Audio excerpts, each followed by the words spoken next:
하여튼 오신 분들 환영하고 은혜 받고 가십시오. 왜 오늘 우리 장 집사님은 저 뒤쪽에 앉아 계시고 앞으로 오세요. 막 늘 잤는한지 이상해. 이쪽으로 오세요. 장순조 집사님 일어서서 이쪽으로 가까이 오세요. 이리 오시래.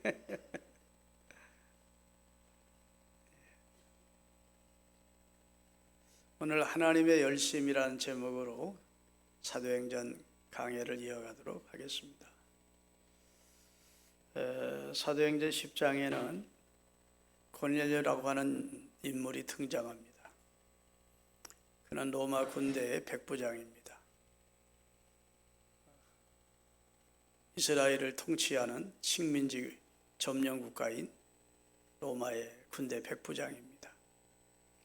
그런데 이 사람은 특이하게도 식민지 국민들이 믿는 여호와를 경외하고 온 집으로 더불어 경건하게 하나님을 섬기고 백성도 구제하고 기도 생활을 하는 경건한 이방인이었습니다.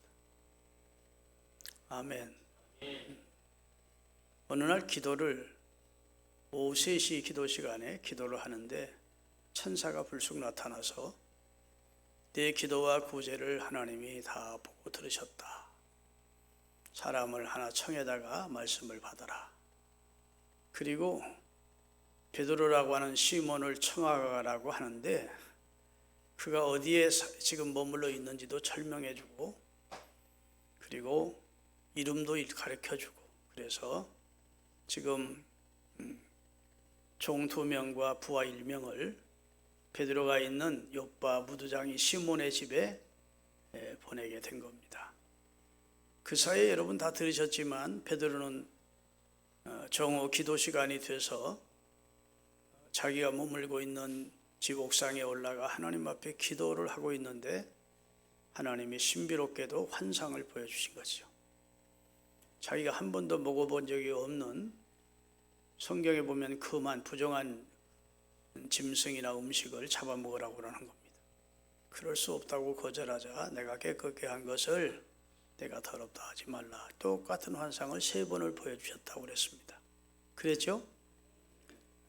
그 사이에 이제 고넬료가 보낸 3명의 고넬료의 종들이 도착했고 문밖에서 그 문을 두드리게 됐고 여기 베드로 사도님이 계십니까? 묻는 말에 그가 그를 불러들여서 하룻밤 유숙을 하게 했다는 겁니다.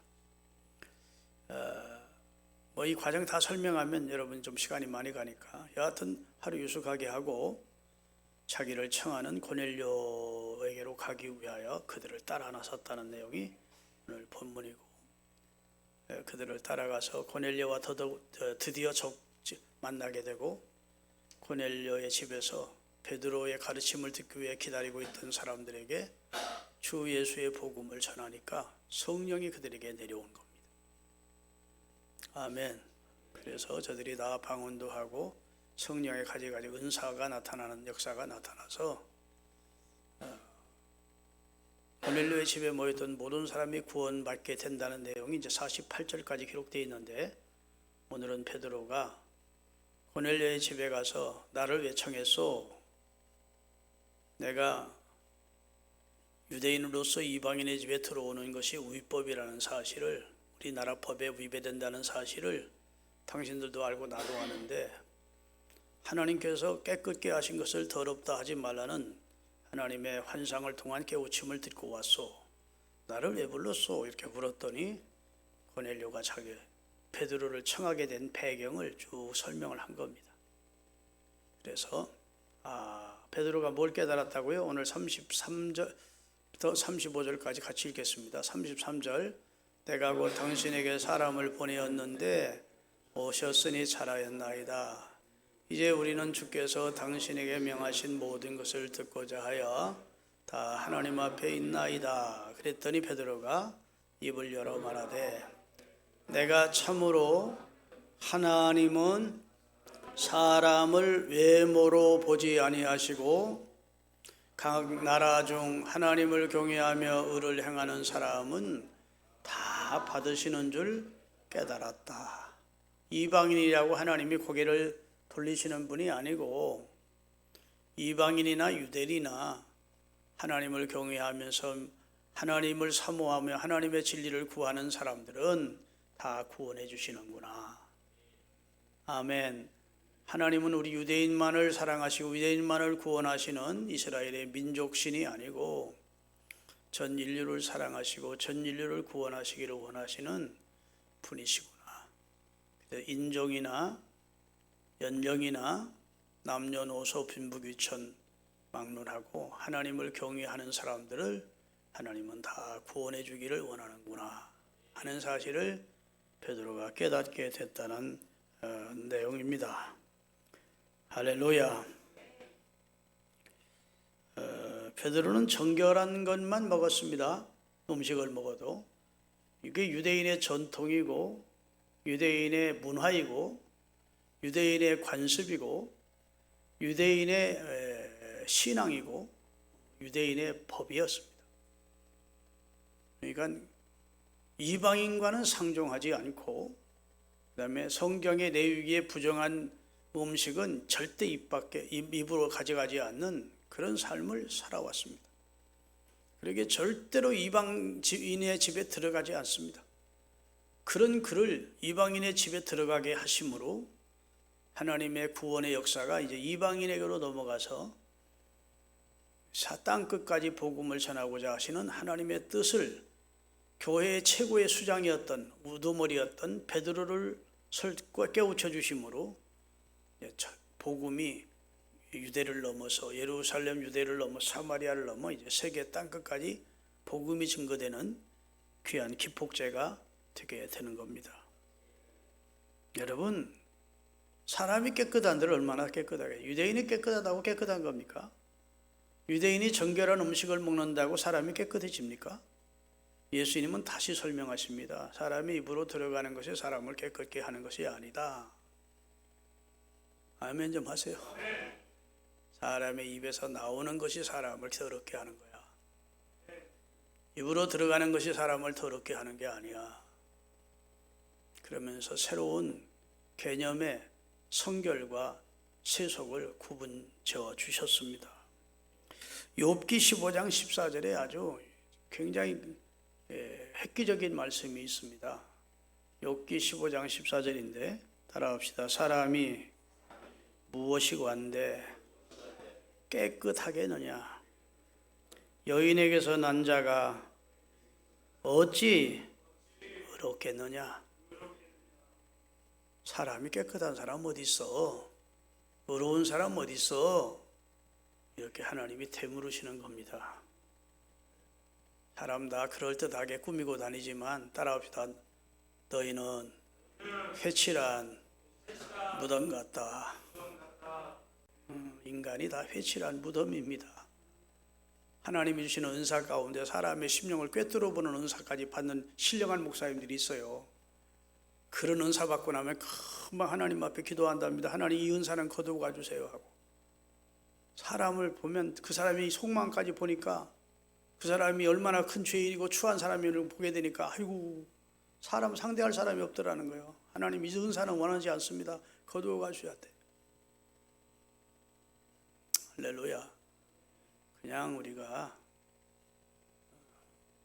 신사복 입고 숙녀복 입고 화장 싹 하고 기초단장하고 예수 믿는 사람이니까 그래도 체면도 지키고 어떤 종교적 의례와 격식을 지키고 그러니까 경건하게도 보이고 그럴듯하게 보이는 것 뿐이지 하나님의 눈으로 보면 다 거기서 거기입니다. 궁유를 덧입혀주지 않고는 구원받을 자가 없어요. 하나님의 의를, 예수님의 의를 통한 하나님의 의를 우리에게 입혀주지 않고는, 그런 예복을 입지 않고는 하나님의 아들의 혼인잔치에 들어올 자가 없기 때문에 하나님이 그 아들의 옷을 입혀서 우리를 구원하시는 겁니다. 할렐루야. 그러니까 이 베드로가 깨달은 거죠. 베드로를 하나님이 깨우쳐 준 겁니다. 야, 하나님은 이스라엘의 하나님만 아니야. 하나님은 모든 사람이 다 구원받기를 원해. 외모를 보고 판단하는 분이 아니야. 그 나라가 어떤 나라를 사람이냐, 나라를 보고 족속을 보고 선택하시고 구분하는 분이 아니야. 하나님은 어떤 사람이라도 하나님을 향하는 사람은 구원해 주시는 분이다 하는 사실을 베드로가 깨달았다고 말씀하고, 그리고 나서 하나님의 말씀, 그리스도의 말씀을 전하자 성령이 임하게 되고, 그리고 고넬료의 온 가족과 거기에 모인 사람들이 다 구원을 받게 된 것입니다. 여러분, 우리가 사도행전 8장부터 10장까지를 읽으면서 하나님은 참 바쁘시다 그런 걸 느낍니다. 예?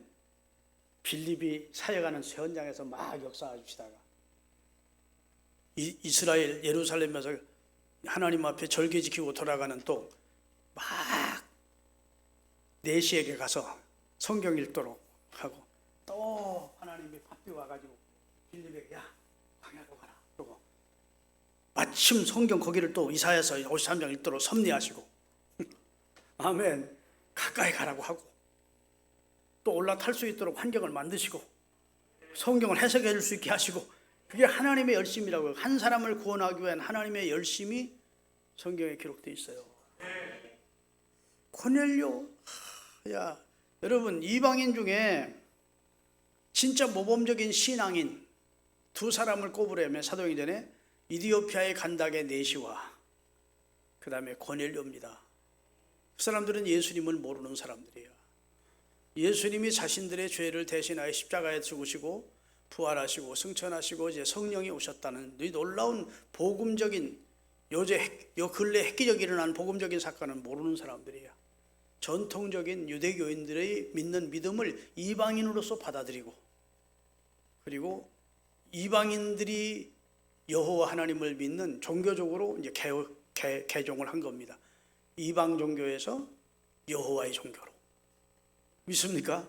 그리고 얼마나 모범적으로 신앙생활을 했던지 두 사람이 거의 완벽한 종교인이었다고요. 그런데 그 사람들이 그 상태로 죽으면 구원 받아요, 못 받아요? 긍휼은 있겠지만 구원은 못 받아. 예수님 오신 이후로는 구원은 예수님으로부터 옵니다. 예수님만이 구원자예요. 천하 인간의 다른 이름을 구원자의 이름으로 주신 적이 없어요. 그래서 하나님이 바쁘게 일하신 겁니다. 아멘. 예수님을 알려주어 예수님을 믿게 하고 성령을 받게 해서 하나님의 새 가족의 동참을 시켜야 될 입장이라고요, 하나님은. 그러니 하나님이 열심을 내서 고넬료에게 갔다. 사람 청해라고 했다. 또 베드로에게 와서는 또 환상을 보여주었다. 아멘. 또 받아들이게 했다. 거기 갔더니 또 갈 사람이 아니니까 베드로를 굴복시키고 설득시켜가지고 가게 하시고, 거기서는 또 말씀을 증거할 때 하나님이 기다렸다는 듯이 성령을 부어주시고, 그래 고넬료의 가족과 거기 모인 사람들을 구원하잖아요. 따라합시다. 구원은 여호와께로 말미암음이라. 제가 지난주에도 설교했지만 구원의 주체가 누구냐? 여호와입니다. 내가 내려가서 내가 건져내고 내가 인도하여 내가 이렇게 하겠다. 아멘. 우리를 구원하시는 분은, 구원자는 이 하나님이에요. 우리 스스로가 하나님을 깨닫고 알아서 예수 믿고 구원될 사람이 한 사람 없습니다. 여러분, 아무리 망원경이 성능이 좋아도 하나님을 그 방향으로 찾아 발견할 사람은 인류 가운데 한 사람도 없어요. 아무리 사색하고 연구를 잘하는 사람이라도 사색과 연구를 통해서 하나님을 발견할 사람은 하나도 없어요. 인간은 영적으로, 지각적으로 하나님에 대해서는 죽은 상태야. 하나님이 눈을 열어주시고 마음을 열어주시고 하나님이 우리에게 접촉해 주심으로 그 예용으로 우리가 살아나는 거예요. 여러분이 지금 큰 믿음을 가졌던 적은 믿음을 가졌던 여러분이 주님을 구주로 고백한다면 주님의 성령의 역사가 여러분에게 있었던 거예요. 누구든지 성령으로 아니하고는 예수를 주시라 할 수 없다는 것이 주님의 선언입니다. 성령으로 아니고는 안 된다는 거예요. 예수님을 구주라고 믿지 않고 4대 성인 가운데 한 분이라고 믿어요. 성령의 터치가 없으면. 아멘. 훌륭한 종교인이었다까지는 인정할 수 있지만 구주라고 고백을 안 해요. 하나님은 인정하면서도 하나님의 아들이 어딨어 하고 예수를 받아들이지 않아요. 성령의 터치가 없으면. 근데 성령은 예수를 믿게 하는 영입니다. 성령이 오시면 이상하게 예수님께로 안내해요, 우리를. 그의 말씀 앞에 굴복하게 하셔. 그리고 새롭게 하시는 일을 하셔. 그래서 여러분과 제가 이 신앙생활하면 이제부터 성령의 도우심을 그저 자나깨나 안 지나서나 나의 소원은, 우리의 소원은 통일이 아니고 우리의 소원은 성령 충만이야. 할렐루야. 여러분, 이스라엘의 회복이 언제입니까? 이렇게 제자들이 묻습니다.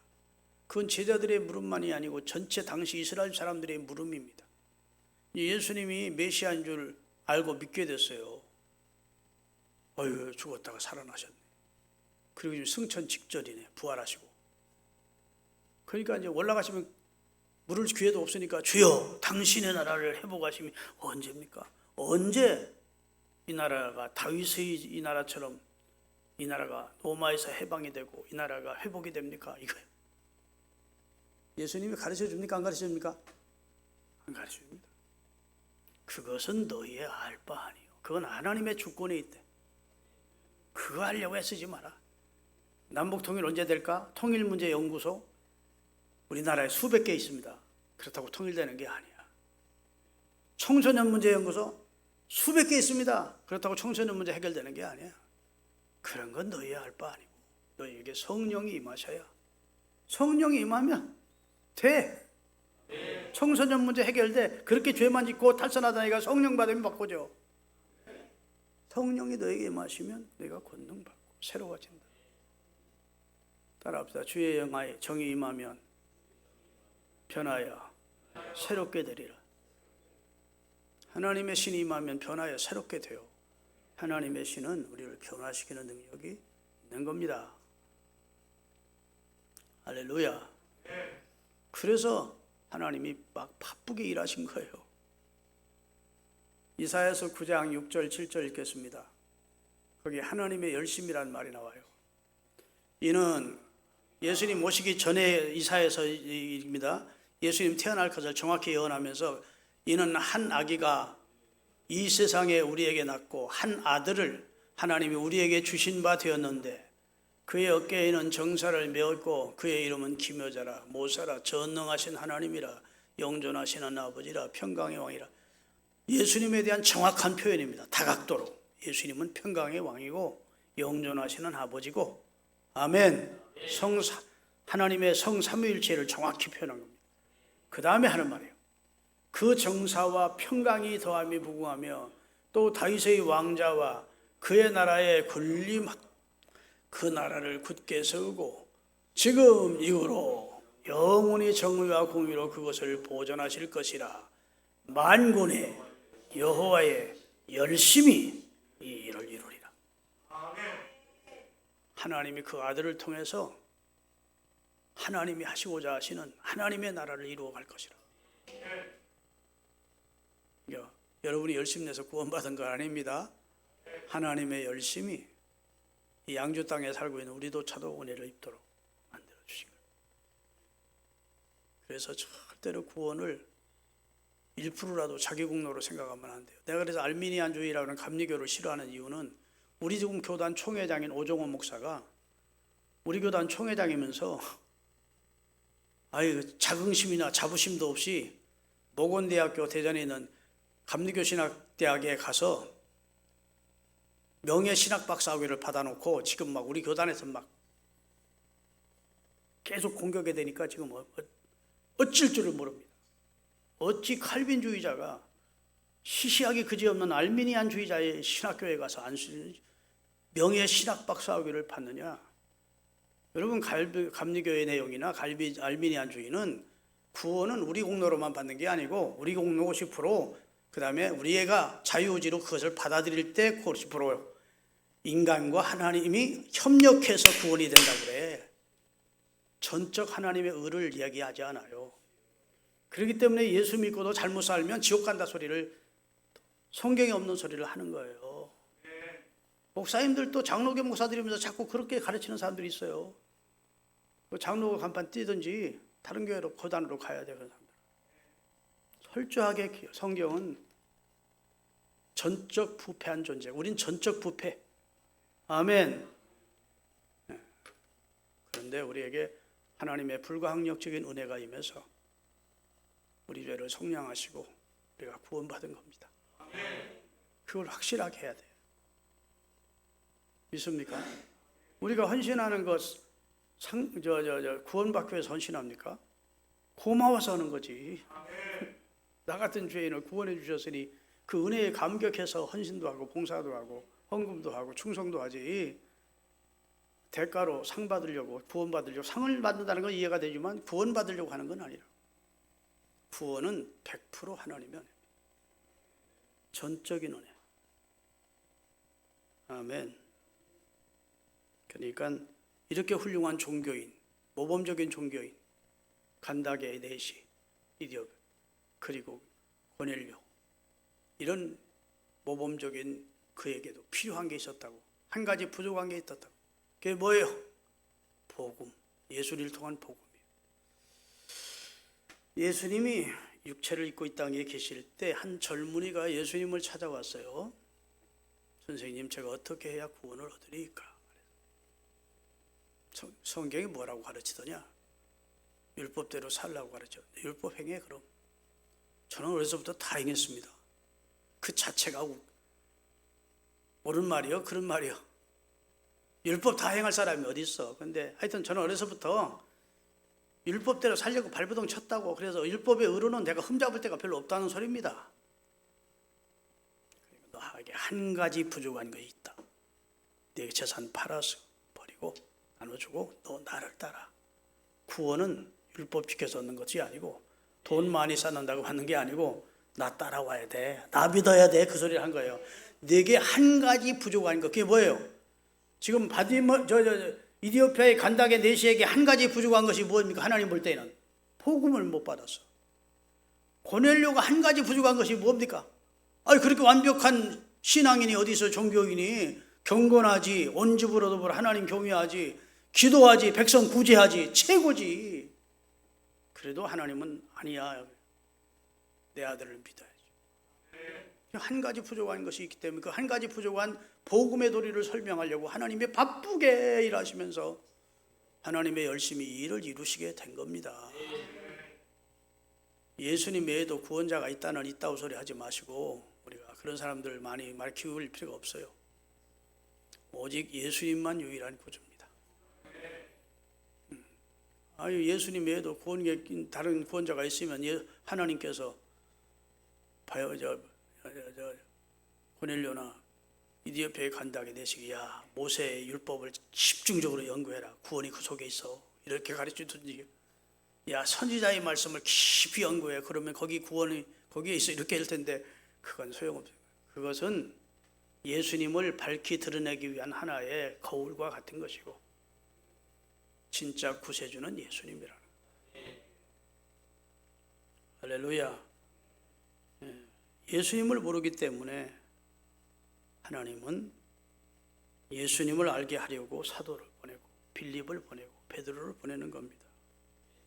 예수께서 대속적 죽음을 죽으신 후에 부활하시고 승천하시고 성령을 보내주셨는데 그에 대해서 전혀 이 사람들은 몰랐어요. 예수님이 그들이 믿는 하나님의 아들이란 독생자라는 사실도 몰랐고 예수님이 이미 오셔서 우리 인류의 죄를 담당하시고 다 이루셨다는 선언과 함께 우리를 예수님이 구원해 주셨다는 사실도 몰랐어요. 그래서 하나님이 열심히 이쪽저쪽 성령으로 역사하시면서 그 놀라운 진리를 알게 하시고자 하신 겁니다. 할렐루야. 그리고 고넬료와 그 집에 모인 사람들이 주 예수의 말씀을 전할 때 성령이 그들 가운데 내려오셨다. 어떤 사람들은 이렇게 생각해요. 내가 회개할 때, 내가 결단할 때 중생한다. 결단하고 나서 회개하고 나서 중생한다 그러는데 노입니다. 그러면 회개도 중생도 인간이 하는 거예요. 중생의 작업을 성령이 하시면서 동시에 회개도 되고 거듭나게 되는 거예요. 성령이 전폭적으로 하는 일이 내가 회개했더니 그건 공로가 자기에게 돌아가는 거야. 내게 회개했더니 성령이 내게 임하더라. 그렇지 않아요. 내가 무슨 하나님이 말씀하시긴 뭘 했더니 그때 내가 중생을 했다. 그러면 그것조차도 그 의를 행한 고차가 공로가 자기에게 돌아가. 그런 거 아니에요. 성령이 그럼 또 쫓아다니다 그 사람 회개하나 안 하나. 회개하면 그때 와서 딱 중생지. 회개하면 딱 주지. 그러겠습니까? 하나님이 구원을 주시기로 작정된 자들에게 어느 날 예수 그리스도를 주로 믿을 수 있도록 그를 중생시키면 눈이 열리고 마음이 열리면서 내가 죄인인 걸 하는 걸 깨닫고 절로 회개가 되고 그리스도를 주로 고백하고 주님을 따르는 사람이 되는 거예요. 성령이 이런 걸 하시는 일이라고. 죄에 대하여 가르쳐줘, 의에 대해서 가르쳐줘, 심판에 대해서 가르쳐줘. 성령이 와야. 성령이 오지 않고는 목사가 아무리 설교해도 그럴듯하게 옳습니다 하고 나지 참된 회개가 안 돼요. 아멘. 성령이 터치해 주시고 중생시킬 때 내 죄가 보이는 것이고 하나님의 거룩함이 느껴지는 것이고 그리고 진정한 회개가 되는 거예요. 그럴 때 하나님이 그를 기뻐하시고 그의 삶을 인도해 주시는 겁니다. 믿습니까? 그러니까 구원은 전적으로 하나님이 하시는 것이고 하나님이 선택, 성부 하나님, 성자 하나님의 속죄 사역, 성령 하나님이 구원을 주시기로 작정자들에게 구원을 적용시켜. 그래서 우리가 그래서 이 은혜를 안 사람들은 절대 구원받고 나서 절대 자기가 아무리 헌신하고 충성해도 교만할 수가 없습니다. 죽었던 나를 살리신 주님을 아는데 어떻게 교만할 수가 있어요? 아멘. 구원의 주도권이 누구에게 있다고요? 구원의 주도권이 하나님께 있어. 예정하신 이도 하나님, 섭리하신 이도 하나님, 진행시키고 그의 구원을 성취시켜 주시는 이도 하나님이십니다. 놀라운 사실을 믿으세요. 아멘. 사실 우리가 구원을 받아놓고 보면 눈물겹습니다. 하나님의 사랑이, 하나님의 은혜가, 크신 하나님이, 광대하신 하나님이, 측량할 수 없을 만큼 무한하신 하나님이, 능력의 하나님, 지혜로우신 하나님, 거룩하신 하나님, 하루살이 같은, 안개 같은, 자라다가 시들어버리는 그런 식물 같은 그런 우리를 위해 열심을 내서 구원해 주셨다니까. 이 놀라운 사실은 너무도 우리에게 감격의 조건이 되는 것이죠. 할렐루야. 여러분, 하나님이 우리 구원을 위해 열심을 내셨는지를 느껴지십니까?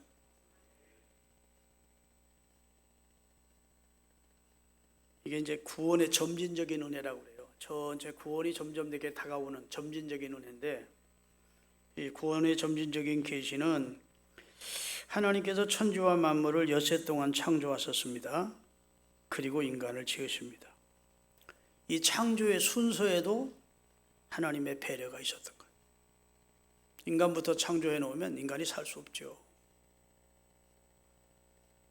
빛도 짓고 물도 햇빛도 아멘 나무도 모든 것. 그래서 에덴 같은 좋은 환경 만들어 놓고 마지막에 인간을 지은 것은 인간을 향한 하나님의 배려라고요. 그리고 기대했던 인간이 범죄하고 타락하자 그 순간 하나님은 그들을 다시 회복시킬 것을 계획하시고 섭리하십니다. 창세기 3장 15절인데 뱀을 저주하며 사단을 저주하면서 여인이 낳은 자가 네 머리통을 밟게 될 것이다. 그 말은 남성을 통하지 않고 여자의 몸으로 빌려서 하나님의 아들을 보내 인류에게 죄와 죽음을 가져오게 한 사탄의 머리통을 밟을 것을 예언하신 원복음이지요. 아멘. 그런 우리를 사랑하셔서 멸망시킬 수 없어서 이미 사망은 선언돼서 죄의 삭은 사망이라고. 그런데 그 사망 선언을 잠시 유예시키고, 따라합시다. 집행유예. 집행을 유예시키고 그 아들을 구원자로 보내주신 겁니다. 아멘. 보내주셔도 우리가 믿을까요? 안 믿을까요? 안 믿어. 인간 거약하지. 강파가. 그러니까 성령을 보내서 믿게 해주시는 겁니다. 구원받을 자를. 믿습니까? 여러분, 오늘 성경의 모든 말씀은 선지자들의 모든 말씀과 계시는 예수님을 가르치는 것이라고 그랬어요.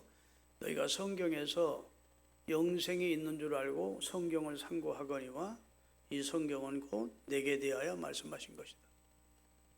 이런 말씀인 아멘을 합니다. 아멘. 다시 모든 수많은 선지자들의 말씀을 퍼즐로 맞춰보면 다 예수 그리스도에게 떠나진다는 거예요. 예수님을 얘기하는 거라는 거예요. 그래서 예수님이 오신 이후에는 그렇게 종교생활을 잘하는 완벽에 가까운 신앙 종교인들인 이디오피아의 간다게 네시나 고넬료에게 하나님이 예수를 전하도록 한 겁니다. 믿습니까? 여러분, 예수 믿으시지요? 확실히 믿으시지요? 여러분이 예수 믿기 전에 전적 죄인이었음을 인정하시지요? 예수님 때문에 내가 새 생명을 얻은 것을 믿으시지요? 그러면 만입이 내게 있으면 그 입 다 동원해서 내 구주 주신 은혜를 찬송해야 합니다. 늘 울어도 눈물로서 못 갚을 것 같아. 이 몸밖에 드릴 것 없어 이 몸 드립니다. 나 위하여 십자가에 중한 고통 받으사 대신 죽은 주 예수의 사랑하신 은혜여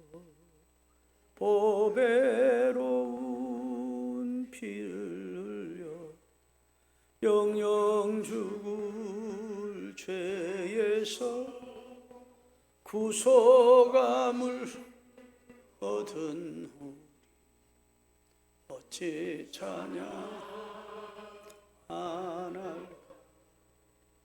예수 나를 위하여 십자가를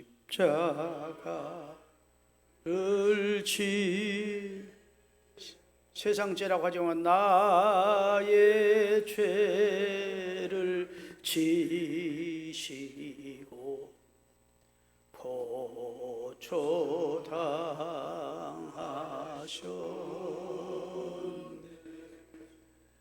예수님 나의 죄 위하여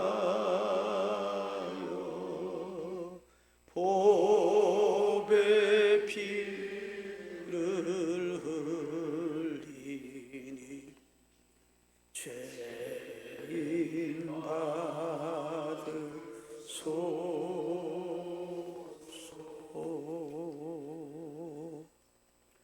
거룩하신 하나님,